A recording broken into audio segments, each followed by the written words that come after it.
Close your eyes. Mind നന്നായിട്ട് relax ചെയ്യാം. കുറച്ച് നേരത്തേക്ക് മൈൻഡ് നന്നായിട്ടൊന്ന് റിലാക്സ് ചെയ്തിട്ട് ഞാൻ പറയുന്ന കാര്യങ്ങൾ മാത്രം ഒന്ന് വിഷ്വലൈസ് ചെയ്യാം. ഓക്കെ, ഇപ്പം ബ്രോ വളരെ ബ്യൂട്ടിഫുൾ ആയിട്ടുള്ള ഒരു ഗാർഡനിലാണെന്ന് ഇമാജിൻ ചെയ്യാം. വളരെ ബ്യൂട്ടിഫുൾ ആയിട്ടുള്ള ഒരു ഗാർഡനിലാണ് ഇപ്പോൾ ഉള്ളത്. നന്നായിട്ട് ഇമാജിൻ ചെയ്യണം. വേറെ ശ്രദ്ധ ഒന്നും വേറെ എവിടെയും പോകരുത്. ആ മനോഹരമായ ഗാർഡനിലൂടെ ഇങ്ങനെ നടന്നു പോവാണ്. നടക്കും തോറും ഒരുപാട് നല്ല പുഷ്പങ്ങൾ അവിടെ കാണാൻ സാധിക്കുന്നുണ്ട്. ഇപ്പം പെട്ടെന്ന് മൈൻഡിലേക്ക് വരുന്ന ഒരു ഫേവറേറ്റ് ആയിട്ടുള്ള ഒരു പുഷ്പം അവിടെ നിന്ന് ഇങ്ങനെ പ്ലക്ക് ചെയ്തെടുക്കുന്നതായിട്ട് ഇമാജിൻ ചെയ്യാം.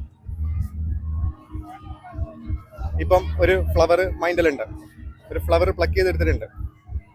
ആ ഫ്ലവർ മനസ്സിൽ വിചാരിച്ചുകൊണ്ട് കൈ നന്നായിട്ട് റബ്ബ് ചെയ്യാൻ പറ്റും. കൈ നന്നായിട്ട് റബ്ബ് ചെയ്തോളൂ. മനസ്സിൽ വിചാരിച്ച ഫ്ലവർ ഏതാ? റോസ് ആണ്. ജസ്റ്റ് ആ സ്മെല്ല് കിട്ടുന്നുണ്ടോ നോക്കിയാൽ വെറുതെ. കിട്ടുന്നുണ്ടോ? Thank you.